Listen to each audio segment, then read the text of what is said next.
అందరికీ ప్రేమవందనాలు తెలియజేస్తున్నాం.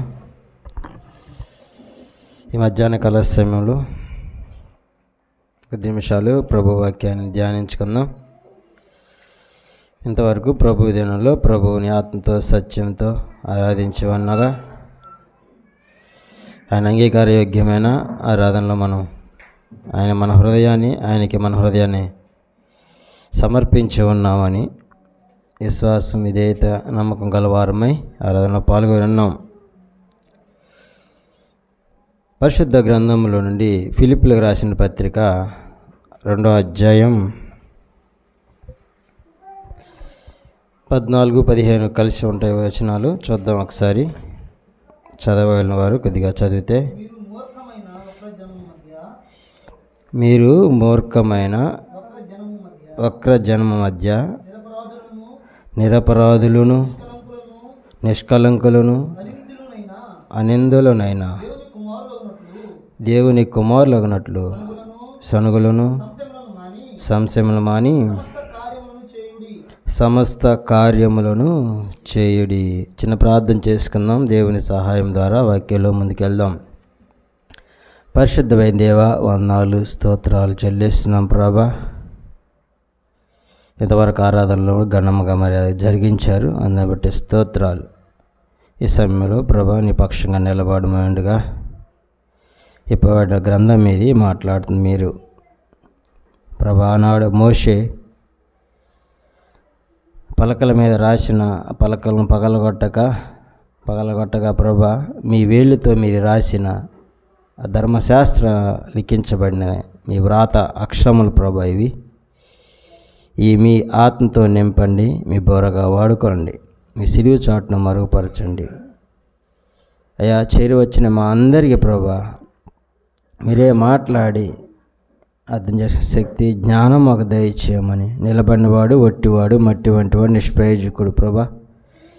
మట్టి బొమ్మ జీవాయుధంగా జీవాత్మ అయిన ప్రభా ఆత్మీయ ఉండగా మీరే మాట్లాడమని సహాయం దయచేయమని ప్రభువును రక్షకుడైన యేసుక్రీస్తు నామమున స్తుతించి ప్రార్థించి అడిగి వేడుకుంటున్నాం తండ్రి, ఆమేన్. పరిశుద్ధ గ్రంథంలోండి ఫిలిప్పీలకు రాసిన పత్రిక 2వ అధ్యాయం 14-15 వచనాలు మనం చదువుకుంటే, మీరు మూర్ఖమైన వక్రజనం మధ్య నిరపరాధులను నిష్కలంకులను అనిందులనైన దేవుని కుమారులగునట్లు. మనము దేవుని కుమారులు అయినట్లు ఉండాలి. దేవుని కుమారులు ఎలా ఉంటారు? నిరపరాధులుగాను నిష్కలంకులుగాను అనిందులనై ఉండాలి. ఇంకా సనుగులను సంశయములు మాని సమస్త కార్యములు చేయుడి.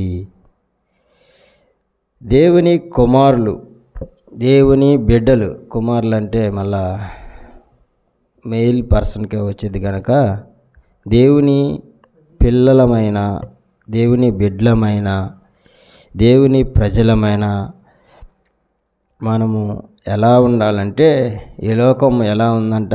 మూర్ఖమైన వక్రజనము మధ్య. ఈ లోకములో మనం ఉన్నాము కనుక వాళ్ళ వరే మనం ఉండక, వారి ఆలోచన ప్రకారం మనం ఉండక ఎలా ఉండాలంటే నిరపరాధులుగాను. అపరాధులు అంటే అపరాధం చేసిన వారు, పాపం చేసిన వారు ఉంటారు కదా, దేవునికి వ్యతిరేకమైన కార్యం చేసి ఉంటారు కదా, అలాగ ఉండక నిరపరాధులుగా ఉండాలి. ఇంకా నిష్కలంకులుగా ఉండాలి, కలంకము లేని వారుగా ఉండాలి, అనిందులై ఉండాలి అంటే నింద లేని వారుగా ఉండాలి. అపరాధులుగా ఉండకూడదు, కలంకం గలవారుగా ఉండకూడదు, నింద వేయవారుగా ఉండక దేవుని కుమారులగునట్లు సనుగుళ్ళు సంశయములు మాని సమస్త కార్యములు చేయుడి. సమస్త దేవుని కార్యములు చేయాలి. అంటే దేవుని కుమారులు ఎలా ఉండాలి అంటే ఆ వచనంలో మనకి ఉన్నది. దేవుని బిడ్డలు ఎలా ఉండాలంటే, దేవుని వాక్యము యోహాను సువార్త 1వ అధ్యాయం 12వ వచనంలో ఉంది కదా, తాను ఎందరు అంగీకరించెదరో అనగా ఆయన యందు నమ్మకం ఇచ్చిన వారందరూ తన పిల్లలు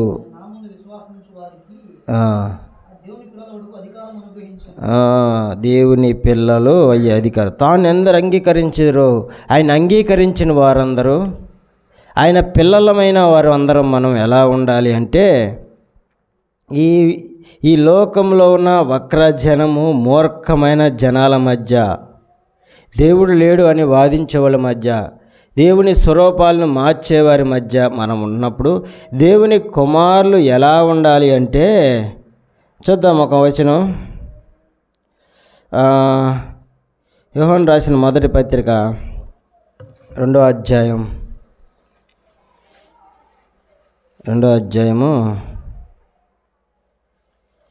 14వ వచనం. యోహాను రాసిన మొదటి పత్రిక అదే, చిన్నపిల్లలారా మీరు తండ్రిని ఎరిగి ఉన్నారు గనుక మీకు రాయిచున్నాను. తండ్రులారా మీరు ఆది నుండి ఉన్నవాని ఎరిగి ఉన్నారు గనుక మీకు రాయిచున్నాను. యవ్వనస్తులారా మీరు బలవంతులు, దేవుని వాక్యం మీ యందు నిలుచుచున్నది. మీరు దుష్టుని జయించున్నారు గనుక మీకు రాయిచున్నారు. దేవుని కుమారులు అనేవాళ్ళు దుష్టుని జయించేవారిగా ఉండాలి. దేవుని కుమారులు అనేవారు ఈ లోకాన్ని జయించేవారుగా ఉండాలి. దేవుని కుమారులు అనేవాళ్ళు అపవాదిని ఏం చేయాలా? జయించేవారిగా ఉండాలి. అపవాది క్రియలను జయించేవారు దేవుని కుమారులు అవుతారు. అదే ఏమన్నాడు? మీరు దృష్టిని జయించి ఉన్నారు గనుక, మీరు లోకాన్ని జయించి ఉన్నారు గనుక. ఎందుకనగా మన ప్రభువు లోకాన్ని జయించాడు, తెలుసు కదా. ఆయన లోకం ద్వారా వచ్చేది, లోకంలో ఉన్నదంతే పాపం ద్వారా వచ్చేది జీతం మరణాన్ని జయించిన వాడు కనుక, లోకాన్ని జయించిన వాడు మన ప్రభువు కనుక మనము ఎలా ఉండాలి? లోకాన్ని, దృష్టిని, అపవాదిని జయించేవారుగా ఉంటే వారు దేవుని కుమారులు అవుతారు. ఈ వక్రజనం, మూర్ఖ జనం మధ్య ఉన్న మనము ఎలా ఉండాలంట? ఈ దృష్టిని, ఈ లోకాన్ని, ఈ పాపాన్ని, ఈ అపవిత్రతను జయించేవారిగా మనం ఉండాలి. అందుకే మీకు అందరికి రాస్తున్నాను. బలవంతులు చెబుతున్నారు, యవ్వనస్తులు చెబుతున్నారు, చిన్నపిల్లలకు చెబుతున్నారు, తల్లిదండ్రులు చెబుతూ అంటున్నాడు, మీరు దృష్టిని జయించి ఉన్నారు కనుక మీకు రాయుచున్నాను. మనము ఈ లోకంలో ఉన్నదాన్ని జయించాలి, ఈ లోక ఆశలను జయించాలి. అక్కడే ఉంది కదా 16వ వచనంలో, లోకంలో ఉన్నదంతయు అనగా శరీరాస్యు, నేత్రాస్యు, జీవపుడంబము తండ్రి వల్ల పుట్టినవి కావు, అవి లోక సంబంధమైనవి. ఆ లోక సంబంధమైన వాటిని మనము జయించేవారిగా ఉండాలి. లోక సంబంధమైన వాటిని పైన విజయం పొందేవారిగా ఉండాలి. వాటిని జయించటము, విజయం పొందటము, వాటికి లొంగటము కాదు. వాటిని లొంగితే దేవుని కుమారులు అవుతారా? లోక కుమారులు అవుతారు. లోకంలో ఉన్న కుమారులు అంటే సాతానుకు సంబంధించిన వారు, దుష్టుని సంబంధించిన వారు. అందుకే కీర్తనలో 1వ అధ్యాయం 1వ వచనం ఏముంది? దుష్టుల ఆలోచన చొప్పున నడవక. వాడు ఆలోచన నడిస్తే నువ్వు వాడిని ఆడ జయిస్తావు. దేవుని కుమారులని బడి వారు ఎలా ఉండాలంట? ఈ లోకము ఉన్న జనాంగ ప్రకారం కాకుండా అనిందలు అయి ఉండాలి, నిందలేని వారిగా ఉండాలి, నిష్కలంకులు, కలంకము లేనివారుగా ఉండాలి, అపరాధులుగా ఉండాలి. అపరాధం అంటే నిరపరాధులుగా ఉండాలి. అపరాధులను మనల్ని ఆయన నిరపరాధులుగా చేశాడు కనుక మన జీవితం దేవుని కుమారులుగా మనం ఉండాలంటే, ఈ లోకంలో దేవుడు అందరినీ, ఈ లోకంలో దేవుని నమ్మిన వారిని, నమ్మని ప్రతి ఒక్కరిని సృష్టించింది ఆయనే. అందరూ ఆయన బిడ్డలే. కానీ తాను అందరూ అంగీకరిస్తారో వారే ఆయన కుమారులు అవుతారు. ఆయన కుమారులుగా ఉన్న మనం, ఆయన బిడ్డలుగా ఉన్న మనం, ఆయన కుమారులుగా ఉండాలంటే మనము ఈ లోకాన్ని జయించేవారుగా ఉండాలి. ఇంకా చెప్పాలంటే కీడును జయించేవారుగా ఉండాలి. మేలుతో కీడును జయించేవారు ఉండాలి. కీడుతో కీడును జయించడం కాదు. వాడు నాకు కీడు చేశాడు కాబట్టి కీడుతో కీడు జయించడం కాదు. కానీ ఈ వచనం కూడా ఉంది బైబిల్లో, మేలుతో కీడును జయించాలి. ఎలాగంటే మేలుతో కీడును జయించాలి. అలా మనము చూద్దామా? రోమీయులకు రాసిన పత్రిక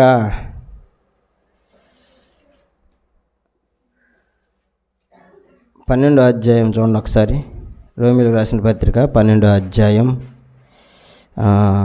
20వ వచనము 21వ వచనము. కీడు వలన జయింపబడక మేలు చేత కీడును జయించేవారుగా మనం ఉండాలి. మేలు చేత చూడండి ఒకసారి వచనము 20వ వచనము.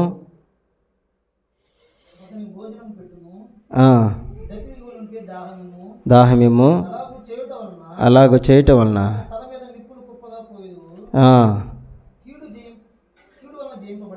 కీడు వలన జయింపబడక మేలు చేతనే కీడును జయించాలి. అంటే దేవుడు ప్రభువైన యేసుక్రీస్తు వారికి మరణం మన కోసం మరణించాడు. అది ఆయనకి ఆయన మరణము సిలువ వేయని కేకలు వేసి కేకలే గెలిచిన అన్న ఆయన దేవునికి మనము మరణము తెచ్చిన వారుగా ఉన్నాము. కానీ ఆయన మనకి మరణించి మరణపడుద్దాండే మనకి మేలు తెచ్చిన వాడుగా ఉండగా మనము కూడా మేలుతో కీడుని జయించేవారుగా, ప్రేమతో, దేవుని వాక్యంతో, దేవుని మాటలతో, దేవుని సత్ప్రవర్తనతో, పవిత్ర ప్రవర్తనతో మనము అపవాదిని జయించేవారుగా, దేవుని కుమారులుగా ఉండేవారుగా ఉంటామని దేవుని వాక్యము సెలవిస్తుండగా మనం దేవుని కుమారులుగా ఉండి అపవాదిని జయించడం ద్వారా దేవుని కుమారులు అవుతాం. అదేగా మనం ఇందా చదువుకున్నాము ఫిలిప్పీ 2:14-15లో దేవుని కుమారులగునట్లు నిందారాహిత్యులుగా నిరపరాధులుగా నిష్కలంకులుగా అనిందులైనట్లు మాని సమస్త కార్యం చేయుటకు దేవుని కుమారుల ఉంటకు మనము మొదటిగా ఈ లోకాన్ని జయించేవారిగా ఉండాలి. ఈ లోకాన్ని విడిచి వెళ్ళి మనం ఏడా బతకలేము. కానీ ఈ లోకంలో ఉంటూ ఆ లోకాన్ని జయించేవారిగా ఉండాలి. అలా లోకాన్ని జయించిన వారు దేవుని కుమారులు అనబడతారు అని దేవుని వాక్యం సెలవిస్తుంది. ఆయన కుమారులు అవటానికి మనం ఇందాక చదువుకున్నట్టు యోహాను సువార్త మొదటి అధ్యాయం 12వ వచనంలో తాను ఎందరు అంగీకరించారో వారు దేవుని కుమారులగుదురు. ఆయన కుమారులగుటకు మనం ఆయన అంగీకరించిన వారిగా ఉన్నాం. ఆయన సర్వశక్తుడిగా, సర్వ సృష్టికర్త, సర్వరక్షకుడుగా, సమస్తాన్ని నిర్మించిన దేవుడిని మనం ఆయన అంగీకరించేవారు ఉండాలి. చూద్దాం యోహాను సువార్త 5వ అధ్యాయం. యోహాను సువార్త 5వ అధ్యాయం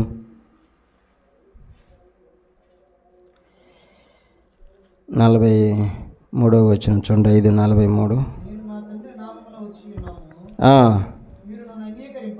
మీరు నన్ను అంగీకరింపరు, మరి అక్కడు తన నామమున వచ్చిన ఎలా అంగీకరింతురు. ఏంది? నేను నా తండ్రి నామమున వచ్చి ఉన్నాను, మీరు నన్ను అంగీకరింపరు. సర్వ సృష్టికర్త దేవాది దేవుడు పరలోకమందున శరీపులు స్తుతించబడుతున్న ఆ దేవుడు ఆయన అంగీకరిస్తే ఆయన కుమారులు అవుతామంటే ఆయన పేరిట వస్తే ఏమంటారంట? అంగీకరింపని వారుగా ఉన్నారు. నేను మిమ్మల్ని ఎరుగుదును, దేవుని ప్రేమ మీలో లేదు. నేను నా తండ్రి నామం వల్ల వచ్చి ఉన్నాను, మీరు నన్ను అంగీకరింపరు. మరి ఒకడు తన నామం వచ్చిన యెడల వారిని అంగీకరించరు. ఆయన అంగీకరించే స్థితిలో ఉండి, ఆయన వాక్యాన్ని అంగీకరించిన స్థితిలో మనం ఉండి ఆయన కుమారులు అనుకుంటే అది జరగనిది. బుద్ధి లేని కన్యకలు 10 మందిలో 5 బుద్ధి గలవారు ఉన్నారు, బుద్ధి లేని కన్యకలుగా ఉన్నారు. వారు దేవుని నిరీక్షణ కలిగి ఎదుర్కొనేవారుగా, దేవుని రాకడను ఎదుర్కొనే వారిగా లేకుండా ఉన్నారు. ఏమయ్యారు వాళ్ళు? ఆ దివిటిలో నూనె పోసుకోవడానికి వాళ్ళు నూనె తెచ్చుకోవాలి, ఆయన వచ్చినప్పుడు చూసుకోవచ్చులే అనుకున్నారు. వీళ్ళు ఇంకొక 5గురు అయితే ఏం చేశారు? నూనెను తెచ్చుకున్నారు. ఆయన ఏ జామున వస్తాడో ఏ గడియ వస్తాడో మనకు తెలియదు కనుక అప్పుడు సిద్ధంగా ఉండాలి. దివిట్లు పట్టుకొని వారు సిద్ధంగా ఉన్నారు. 5గురు బుద్ధిగల కన్యకలు. మిగతా 5గురు నూనె లేకపోవటం వల్ల ఆగిపోయారు. మీరెవరో నాకు తెలియదు అని తలుపు వేయబడింది. అప్పుడు మనము దేవుని కుమారులు అవుతామా? సిద్ధపాటు లేని జనాంగము మనం ఉంటే దేవుని కుమారులు సిద్ధపాటు కలిగి ఉండాలి. దేవుని కుమారులకి ఆయన అంగీకరించిన వారమైన మనము ఆయన అంగీకరించిన వారి రీతిలో మనం ఉండకూడదు, అదే దుష్టుని రీతిలో మనం ఉండకూడదు. ఆయన బిడ్డలుగా ఉన్న మనము ఆయన అంగీకరించిన వారుగా ఉండాలి. ఆయన వాక్యాన్ని వేరే వారిని అంగీకరించేవారుగా ఉండకూడదు. కేవలం మనం మన రక్షకుడు దేవాతి దేవునిగా అంగీకరించేవారుగా ఉండాలి. అందుకే తానెందరు అంగీకరించారో వారు దేవుని కుమారులుగా అధికారం మనకిస్తున్నాడు. అధికారాన్ని పొందుకునేవారు మనం ఉన్నామా? అధికారాన్ని చేజార్చుకునేవారుగా ఉన్నామా? ఆయన అంగీకరించని రీతిలో మన ప్రవర్తనలో, మన మాటల్లో, మన ఆలోచనలో, మన చూపుల్లో ఆయన అంగీకరించేవారుగా ఉన్నామా? కొలస్సీలు రాసిన పత్రిక 2వ అధ్యాయం ఒకసారి చూద్దాం. కొలస్సీలు రాసిన పత్రిక 2వ అధ్యాయం 6-7 వచనాలు ఒకసారి చూద్దాం. కావున మీరు అంగీకరించిన విధంగా ఆయన యందు వేరే పారిన వారై ఇంటి వలె కట్టబడుచు మీరు నేర్చుకున్న ప్రకారముగా విశ్వాసమందు స్థిరపరచబడుచు విస్తరించుచు ఆయన యందుండి నడుచుకోండి. క్రీస్తును అంగీకరించిన విధము ఆయనందు వేరు పారిన వారై ఉండాలి. వేరు అంటే ఆ చెట్టు ఉంది, ఆ చెట్టు వేరు ఉంటుంది, ఆ వేరు ఎక్కడికో బారేళ్ళదు, కానీ దానికి ఒక చెట్టు అనేది ఉంటుంది. అలాగే క్రీస్తు అనే చెట్టుకు వేరు పారిన వారమే మనము, ఆయన అంగీకరించిన వారం మనము, ఆయన బిడ్డలమైన మనము. ఆయన ఏమంటున్నారు అక్కడ? మీరు నేర్చుకున్న ప్రకారంగా విశ్వాసమందు స్థిరపరచబడుచు, విశ్వాసమందు స్థిరపరిచేవారుగా ఉండాలి. ఆయన యందు వేరు పారి మనం పూర్వం నేర్చుకున్న దాన్ని మనము పట్టుకొని ఉండాలి. అప్పుడే మనము దేవుని కుమారులు దేవుని బిడ్డలంగా మనము ఉన్నవారంగా ఉంటాము. ఆయన యందు ఏరు పారిన వారమై మనం ఉంటాం. ఆ చెట్టుకి ఆ ఏరు తెగిపోయింది అనుకో, ఆ ఏరుకి జీవం ఉంటుందా? ఏరు కొన్నాళ్ళకి ఎండిపోయిద్ది. ఏరుని తీసుకుపోయి పొయ్యిలో పెట్టుకొని కాల్చుకుంటారు. ఆ ఏరుకి లేదు. ద్రాక్ష అవ్వాలి నేను, తీగలో మీరు. ఆ తీగ ఫలింపు లేకపోతే దాన్ని కట్ చేస్తే ఆ తీగ ఇంకా ఫలింపు అసలు ఉండిద్దా? ఫలింపే లేదు అప్పుడు దాకా. అప్పటికేక దానికి జీవం ఉండదు, ఎండిపోయిద్ది, గాలి కొట్టకపోయిద్ది. కనుక దేవుని కుమారులైన మనము, దేవుని బిడ్డలమైన మనం ఆయనలో ఏరు పారిన వారమై ఉండాలి. దేవునితో సంబంధం కలిగిన వారమై ఉండాలి. అప్పుడే మనం దేవుని కుమారులు అనబడతాం. మనలో ఎలాంటి ఫలింపు లేకుండా, ఎలాంటి తలంపు లేకుండా, ఎలాంటి ఆలోచన, ఎలాంటి అనుభవాలు లేకుండా మనము దేవునిలో ఏరు పారుతున్నామంటే అది మనము దేవుని కుమారుల లెక్క కింద కాదు. ప్రభువైన యేసుక్రీస్తును అంగీకరించిన విధముగా ఆయన యందు వేరు పారిన వారై ఇంటి వలె కట్టబడచ్చు. మీరు నేర్చుకున్న ప్రకారముగా విశ్వాసమందు స్థిరపరచుచు కృతజ్ఞతాస్తుతులు చెల్లించుట యందు విస్తరించుచు ఆయన యందు ఉండి నడుచుకోండి. ఆయన యందు నుండి నడుచుకుంటేనే కదా, ఆయనతో ఉంటేనే కదా వేరు పారిన వారం ఏమంటాం. ఆయన యందు ఉంటేనే కదా ఆయన కుమారులు అనబడతాం. ఆయన కుమారులు ఆయన వద్ద ఉంటారు. ఆయన కుమారులైతే ఆయనతో ఉంటారు. ఆయన కుమారులైతే ఆయన పోలికల్లో ఉంటారు. ఆయన కుమారులైతే ఆయన వాక్య ప్రకారము జీవిస్తారు. ఆయన కుమారులైతే ఆ చెట్టు ఏమి విత్తులు ఇస్తుందో, ఏం ఫలితాలు ఇస్తుందో, ఏమి తాత్పర్యం, ఏం ఫలితం ఇస్తుందో, ఆయన కుమారులు కూడా అవే ఫలితాలు ఇస్తాయి. ఆయన బిడ్డలు, ఆయన పరిశుద్ధుడు కనుక ఆయన కుమారులైన మనం పరిశుద్ధులుగా ఉండాలి. ఆయన పాపుల్లో జరగ ప్రత్యేకంగా ఉన్నాడు కనుక మనము కూడా పాపుల్లో జరగ ప్రత్యేకంగా ఉంటే ఆయన ఏంది ఏరి పారిన వారమే, ఆయన బిడ్డలంగా, ఆయన కుమారులుగా ఉంటాము. ఆయన కీడుని ఏ విధంగా మేలుతాడో జయించాడో మనం కూడా అలాగే జయిస్తాము. ఆయన శత్రువులను ఏ విధంగా జయించాడో మనం కూడా అలాగే జయిస్తాము. అలా లేకుండా మనము లోకంలో ఉన్న శరీరాశ, నేత్రాశ, జీవపు డంబములతో మనం ఉంటే అలాగే మనము జయించే వారంగా ఉంటాము. అది జయము కాదు, అది లొంగుబాటు, అపవాది కింద మనం ఓడిపోయిన వారముగా ఉంటాము. అలాంటి స్థితిలో మనము ఉండకూడదు. ఆయన కుమారులుగా ఉండాలంటే మనము లోకాన్ని జయించిన వారంగా ఉండాము. ఆయన కుమారులైన మనం ఆయన అంగీకరించిన వారముగా ఉండాలి. ఇంకొక వచనం, ఆయన కుమారులైన ఉండవారు ఎలా ఉండాలి చూద్దాం ఒకసారి. మత్తయి సువార్త 5వ అధ్యాయం 5:44 చూడండి. మత్తయి సువార్త 5వ అధ్యాయం 44వ వచనంలో, నేను మీతో చెప్పినది ఏమనగా, పరలోకమందున మీ తండ్రి కుమారులైనట్లు మీ శత్రువులను ప్రేమించుడి, మిమ్మల్ని హింసించు వారి కొరకు ప్రార్థన చేయుడి. ఆయన కుమారులు అవ్వాలంటే మనము, నేను మీతో చెప్పినదేమనగా, మీరు పరలోకమందున మీ తండ్రికి కుమారులై ఉండునట్లు. ఈ లోకంలో ఉన్న తండ్రికి కుమారులు కాదు. ఈ లోక ఆస్తులు, సంపాదన, ఐశ్వర్యానికి తండ్రికి వారసులు కాదు. పరలోకమందున్న తండ్రికి కుమారులై ఉన్నట్లు మీ శత్రువులను ప్రేమించుడి. మనము పూర్వము దేవునికి శత్రువులై ఉన్నాము, పూర్వం దేవునికి విరోధులమై ఉన్నాము, అపవిత్రులై ఉన్నాము. కానీ దేవుడు మనల్ని ప్రేమించాడు. శత్రులమై ఉండగా అపవిత్రులైన మనల్ని ప్రేమించి మేలుతో మనల్ని ఆయన సొత్తుగా, ఆయన ప్రజలుగా, రాజులని యాజక సమూహంగా ఆయన కుమారులుగా చేసుకున్నాడు. కనుక మీ శత్రువులను ప్రేమించుడి, మిమ్మల్ని హింసించు వారి కొరకు ప్రార్థన చేయడి. హింసించు వారి కొరకు ప్రార్థన చేయమంటే వాడు నన్ను హింసించిన కాబట్టి రేపటి నుంచి వాడు కనపడకూడదని కాదు.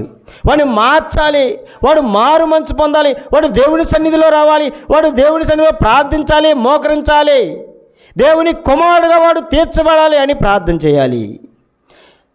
మిమ్మును హింసించు వారి కొరకు ప్రార్థన చేయడి. మనల్ని హింసించే వారి కోసం మనం ఎన్నిసార్లు ప్రార్థన చేస్తున్నాం, విజ్ఞాపన చేస్తున్నాం, ఉపవాస ప్రార్థన చేస్తున్నాం, వ్యక్తిగత ప్రార్థన చేస్తున్నాం. మనల్ని హింసించే వరకు మనం ప్రార్థన చేస్తున్నామా? దేవుని కుమారులు అలాంటి పనులు చేస్తారు. దేవుని కుమారులు తమ శత్రువులు సైతం ప్రేమించేవాడుగా ఉంటాడు. మనం ఎవరిని ప్రేమిస్తున్నాం? మనల్ని ఎవరిని శత్రువుగా చూస్తున్నాం? మనం అపవాదిని శత్రువుగా చూడాలి. అపవాదికి లోనవుతున్న వారి కొరకు ప్రార్థన చేయాలి. అది దేవుని కుమారులు. అందుకే ఏమన్నారు? పరలోక సంబంధమున్న మీ తండ్రికి కుమారులై ఉండునట్లు. మీరు ఆ తండ్రి కుమారులు అవ్వాలంటే, పరలోక సంబంధమైన వారికి కుమారులుగా మీరు ఉండాలంటే, దేవుని కుమారులుగా ఉండాలంటే ఆయన అంగీకరించాలి, లోకాన్ని జయించాలి. ఆ తండ్రి వేళ ఉండాలంటే, కుమారులుగా మీరు ఉండాలంటే శత్రువుల కొరకు ప్రార్థన చేయాలి, శత్రువులను ప్రేమించాలి, ప్రార్థన చేయాలి, ప్రేమించాలి. అపవాదిని ప్రభు ప్రేమతో జయించాడు. మరణము కంటే బలమైనది ఆయన ప్రేమను నిరూపించాడు. మనం కూడా ఆయన ప్రేమ మరణము కంటే బలమైనది. మనము కూడా ఆ ప్రేమ, సహోదరుల పట్ల నువ్వు ప్రేమ, ఎలాంటి ప్రేమ అంటే నేను మిమ్మల్ని ప్రేమించినట్టు అంటున్నాడు. అంటే ఆయన మన కోసం ప్రాణం, నువ్వు కూడా ఈ సహోదరు కొరకు ప్రాణం పెట్ట బ్రద్దులో ఉన్నావు అని వాక్యం సెలవిస్తుంది. అలాంటి ప్రేమ కలిగి మనం ఉండాలి. అప్పుడే పరలోకమందున్న తండ్రి యొక్క కుమారులు అవుతారు. మనం దేవుని కుమారులు అవ్వాలంటే ఆయన అంగీకరించటమే కాదు, ఆయన అంగీకరించడమే సరిపోదు. ఆయన అంగీకరించినప్పుడు ఆయన ప్రేమ మనలో ఉండాలి, ఆయన శత్రువుని జయించిన లక్షణాలు మనలో ఉండాలి, ఆయనలాగా క్షమించే గుణము కూడా మనలో కలిగి ఉండాలి. ఆయన స్వరూపము మనలో, ఆయన ప్రేమ స్వరూపి ఉన్నాడు, ఆయన ప్రేమ ఉన్నాడు. అలాంటి ప్రేమ మనలో ఉంటే మనం ఆయన ప్రేమకు పీకుమల్లో. ఈ పిల్లోడు వాళ్ళ కమ్మకు వాళ్ళ నాన్న పోలికల్లాగే ఉన్నారా, కానీ అలవాట్లు వాళ్ళ అమ్మ అలవాట్లు అంటే అది మంచి అని ఏదైనా చెప్తున్నా. ఈయన దేవుని కుమారుడు, ఈయన నా స్వరూపమందు తన పోలికనందు తన స్వరూపమందు మనం చేశాడు ఆయన నరుణ్ణి. కానీ పోలికలు చేశాడు, స్వరూపం చేశాడు. ప్రవర్తన, నడవడిక ఆయన కుమారులగుటకు ఎలా ఉండాలంట? మీరు పరలోకమందున్న మీ తండ్రికి కుమారులయుండునట్లు మీ శత్రులను ప్రేమించుడి, మిమ్మును హింసించు వారి కొరకు ప్రార్థన చేయండి, బాగా ప్రార్థన చేయండి. ఆవగింజంతా విశ్వాసం ఉన్నా సరే ఈ కొండ ఇటు నుంచి అటుపోయి పడిద్దని వాక్యం ఉన్నది. ఆవగింజంత విశ్వాసం ఆ దేవుని ప్రేమించే విశ్వసించే ప్రేమ మనలో ఉండాలి అని దేవుని వాక్యం సెలవు. ఆయన కుమారులై ఉండాలంటే మనము, ఆయన బిడ్డలమై ఉండాలంటే, ఆయన జనాంగంగా మనం ఉండాలంటే మనము మొదటిగా ఈ లోకాన్ని జయించేవారుగా, అపవాదిని జయించేవారుగా, దృష్టిని జయించేవారుగా ఉండాలి. ఎందుకంటే ఆయన ఈ లోకాన్ని జయించాడు తన మరణ పునరుద్ధానం ద్వారా. మనము జయించేవారు. రెండోది, ఆయన సర్వరక్షకుడని, సర్వ సృష్టికర్త, దేవాది దేవుడని ఆయన అంగీకరించాలి. ఆయన అంగీకరించిన జనముగా ఉండి ఇంకా ఆయన కుమారులు అనుకుంటే అది బుద్ధి లేని కన్నికల వలె. ఆయన సన్నిధికి వస్తున్నారు, వాళ్ళు కూడా వచ్చారు, ఆడ సన్నిధి దాకా వచ్చారు, లోపల పొనుకున్నారు. కొనుకొచ్చేసింది స్త్రీలు, 10 మంది స్త్రీలు ఉన్నారాడ, కొనుకొచ్చింది, అందరూ పొనుకున్నాడు. దేవుడు వస్తున్నాడని ఒక స్వరం వినపడగానే అందరు లేచారు, నిలబడ్డారు. దివిటి పట్టుకుంటే వీళ్ళు 5 ఆరిపోయినాయి, అందరూ ఆరిపోయినాయి, 10 మంది ఆరిపోయినాయి. కానీ 5 దాన్ని వెలిగించుకోగలిగారు. మిగతా 5 వెలిగించుకోవడానికి నూనె లేదు. ఎందుకంటే వాళ్ళు నూనెని సిద్ధపరచుకోవాలి, వచ్చినప్పుడు చూసుకుందాం. మనము కూడా దేవుని కుమారులమని ఆయన అంగీకరించినామని మనం అనుకొని మనలో వాక్యం అనే నూనె లేకుండా, సిద్ధపాటు లేకుండా సనుగుకునేవారుగా, సంశయించేవారుగా, ఏం చదివాడా, మూర్ఖులైన వక్రజనము వలె మూర్ఖత్వంగా, వక్రముగా మనం జీవిస్తూ ఉంటే ఆయన కుమారులు అవ్వలేం. నిందలు, ఆయన నిమిత్తం మనకు నిందలు వస్తే తప్పులేదు, ఆయనకే మనం నింద తెచ్చేవారుగా ఉంటే తప్పే. పొట్టివాడైన జక్కయ్య సందర్భాన్ని సమయస్ఫూర్తిగా వాడుకున్నాడు. ఈయనేంది పాపులు ఇంటికి వెళ్తాను అంటున్నాడు అనగానే జక్కయ్య, అమ్మో దేవునికి నింద వస్తుంది నా వల్ల, నేను పాపిని కనుక ఆయన నా ఇంటికి వస్తే నాకు దేవునికి నింద వచ్చిద్దని ఏం చేశాడు? తన పాపాలన్నీ ఒప్పుకొని దేవుని ముందు కడిగేసుకున్నాడు. నిజంగా ఈ ఇంటికి నేడు రక్షణ ఉంది, ఎందుకనగా ఈయన అబ్రహాం కుమారుడు అన్నాడు. మన వల్ల దేవునికి నింద వచ్చే విధంగా ఉండకూడదు. మనం నిందారహితులుగా ఉండితేనే దేవునికి నింద రాదు.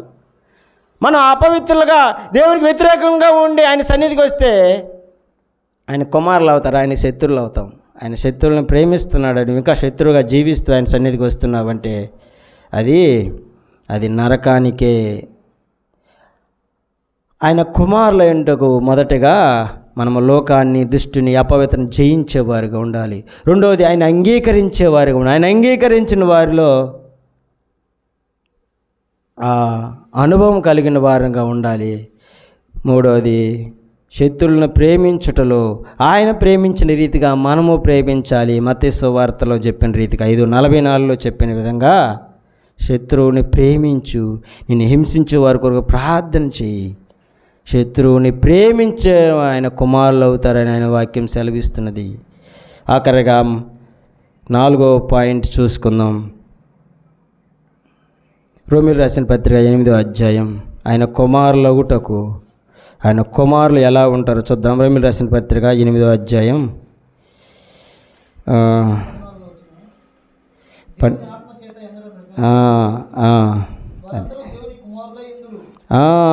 దేవుని కుమారులై ఉండాలంటే ఏందంట? దేవుని ఆత్మచేత ఎందరు నడిపింపబడదురో వారందరూ దేవుని కుమారులు అవుతారు. దేవుని కుమారులుగా మనం ఉండాలంటే ఎవరితో నడిపించబడాలి? దేవుని ఆత్మచే నడిపించబడాలి. అంతేగాని ఈ లోకరీత్యా మాటలతో మనం నడిపించబడకూడదు. ఎందుకని మనం ఏం చదువుకున్నాం? యోహాను 4:24 ఏముంది? దేవుడు ఆత్మ గనక ఆయన ఆరాధించువారు ఆత్మతోనూ సత్యముతోనూ ఆయన ఆయన ఆత్మ గనక ఆ ఆత్మతో నడిపించబడాలి, ఆ ఆత్మలో జీవించాలి. ఆత్మ నీకు ఆధారమై ఉండాలి, ఆయన వాక్యం నీకు ఆధారమై ఉండాలి. అలాంటి రీతిలో లేకుండా, నీవు అలాంటి అనుభవం లేకుండా అందరూ దేవుని ఆత్మతో నడిపించబడుతున్నారు.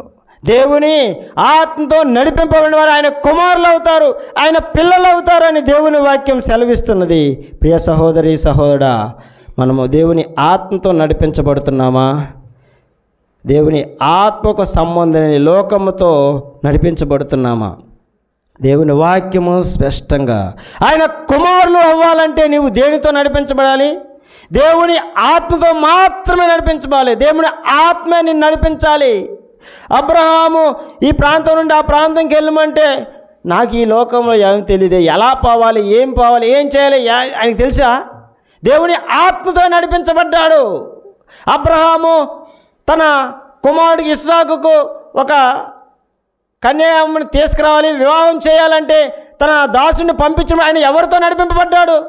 దేవుని ఆత్మతో నడిపించబడ్డాడు. ఎక్కడికి వెళ్ళాలో, ఎటు వెళ్ళాలో, ఎవరిని కనుక్కోవాలో పేరు తెలీదు, ఊరు తెలీదు, వెళ్ళాడు. దేవుని నామానికి ప్రార్థన చేశాడు, దేవుని ఆత్మలో నడిపించబడ్డాడు. ఆయనకి పని సఫలమైనదే. అందుకే అయ్యా తెల్లారి నాకు ఆ అమ్మాయిని పంపిస్తావా ఏందయ్యా అని వాళ్ళంటే ఏమంటారు? ఇది దేవుని చేత నడిపించబడిన కార్యము, ఆయనే చూసుకుంటాడు అన్నాడు. అది దేవునితో నడిపించబడిన కార్యం. అందుకే దేవుని ఆత్మ మీలో నివసించి ఉన్న ఎడల మీరు ఆత్మ స్వభావం గలవారే కానీ శరీర స్వభావం గలవారు కారు. ఏందంట? దేవుని ఆత్మ మీలో ఉంటే ఆత్మ స్వభావం గలవారే అంటూ, ఎవడైనా క్రీస్తు ఆత్మ లేని వాడైతే వాడు ఆయన వాడు కాడు. ఆ మాటలు చెప్పుకుంటూ వస్తూ 14వ వచనంలో దేవుని ఆత్మ చేత ఎందరూ నడిపించబడుదురో వారందరూ దేవుని కుమారులై ఇందురు. మనము దేవుని కుమారులమైతే దేవుని ఆత్మ చేత నడిపించబడతాం. మనుషుల చేత కాదు, మనుషుల మాటల చేత కాదు, మనుషుల ప్రవర్తన చేత కాదు, మనుషుల నడవడికి కాదు. దేవుని ఆత్మ, దేవుని వాక్యము, దేవుని వాక్యములో ఉన్న ఆ సారాంశం ద్వారా మనం నడిపించబడతాం.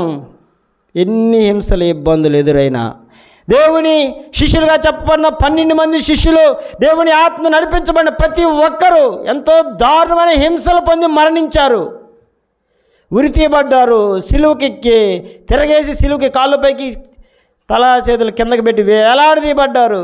ఒకరిని యోహాను అయితే అగ్నిలో పడవేయబడ్డారు. ఇలాగా తన శిష్యులందరూ ఎంతో హింసలు పడ్డారు, ఆయన ఆత్మతో నడిపించబడ్డారు.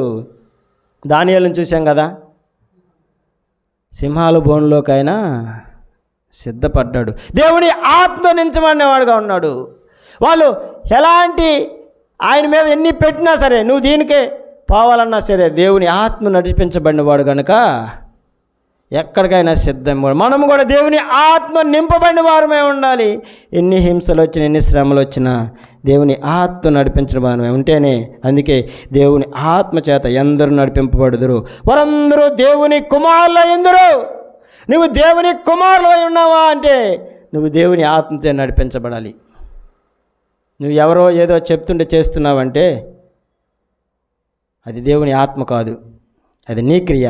ఇది లోకక్రియ, శరీరక్రియ, శరీరాశ, లోకాశ, జీవపడమ్మం, వాటన్నిటి ద్వారా వచ్చేది దేవునికి సంబంధమైనది, అది లోక సంబంధమైనది, అది ఆత్మ సంబంధమైనది కాదని దేవుని వాక్యం సెలవిస్తున్నది. ప్రియ సహోదరి సహోదరుడా, ఆఖరిగా ఒక్క మాట చదువుకుందాం. దేవుని ఆత్మ చేత ఎంత నడిపింపవారందరూ ఆయన పిల్లలయ్యే అధికారం మనకున్నది. చూద్దాం, మత్తయి సువార్త 5వ అధ్యాయం 7వ వచనం మనందరికీ తెలిసిన వాక్య భాగమే. ముగింపుగా మత్తయి సువార్త 5వ అధ్యాయం 7వ వచనంలో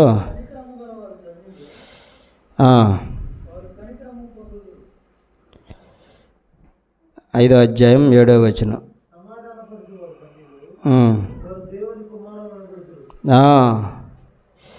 సమాధానం పరచువారు దానిలో వారు దేవుని కుమారులు అనబడుదురు. సమాధాన పరచువారు. 9వ వచనం క్షమించండి, నేను 7 చెప్పినట్టుంది. సమాధానపరచువారు ధన్యులు, వారు దేవుని కుమారులు అనబడదురు. నువ్వు దేవుని కుమారుడివి, దేవుని కుమార్తె అనబడాలంటే నువ్వు సమాధాన పడినవారుగా ఉండాలి. సమాధానపరచువారు ధన్యులు. సమాధానపరచడం అంటే కలిసి క్రమంగా ఉండటం, విభేదాలు సృష్టించటం కాదు. సమాధానము ప్రభువుకి, మా భూలోకానికి ఆకాశంలో ప్రభు అయిన దేవుడికి మధ్య సమాధానం లేని స్థితి, పాపంతో నిండిన స్థితి ప్రభు అయిన యేసుక్రీస్తు వారు ఆకాశం ఇచ్చిన వల్ల దిగివచ్చే దేవునికి మనకి మధ్య ఉన్న అంధకార సంబంధం అగ్ని గుండమును తొలగించి మనకి ఆయనకి మధ్య సమాధానపరిచాడు. ఏదైతే అగ్నిగుండం ఉన్నదో, ఏదైతే మరణం ఉన్నదో, మరణమును జయించి మనకి సమాధానపరిచాడు. దేవునికి మనకి మధ్య మనము దేవుని సమాధానపరచువారు ధన్యులు, వారు దేవుని కుమారులు అనబడుదురు. మనము దేవుని కుమారులము, కుమార్తెలము, దేవుని బిడ్డలు అనబడేవారం అయితే మనము సమాధానపరిచే వరంగా ఉండాలి. దేవునికి మనకి మధ్య ఉన్న ఏదైతే ఉన్నదాన్ని ఆయన సమాధానపరిచాడు. మనము సమాధానపరచబడిన వారము కనుక తోటి వారితో మనము సమాధానపరిచేవారుగా ఉండాలి. దేవుని బిడ్డలమైన మనము దేవుని కుమారులని పిలువబడుతున్న మనలో సమాధానం లేని స్థితిలో మనం ఉంటే, ఒకరి మధ్య ఒకరు సమాధానం లేకుండా అలాంటి స్థితిలో ఉంటే మనం దేవుని కుమారులము కాము.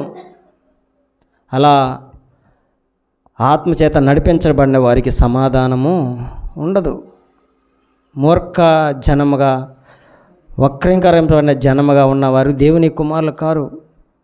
నిందలు కలిగి, అపవిత్రత కలిగి, కలంకములతో నిండేవారై ఉన్నవారు దేవుని కుమారులు కారు. మనం ఆయన కుమారులమైతే వాటన్నిటిని జయించే వారముగా ఉంటాము.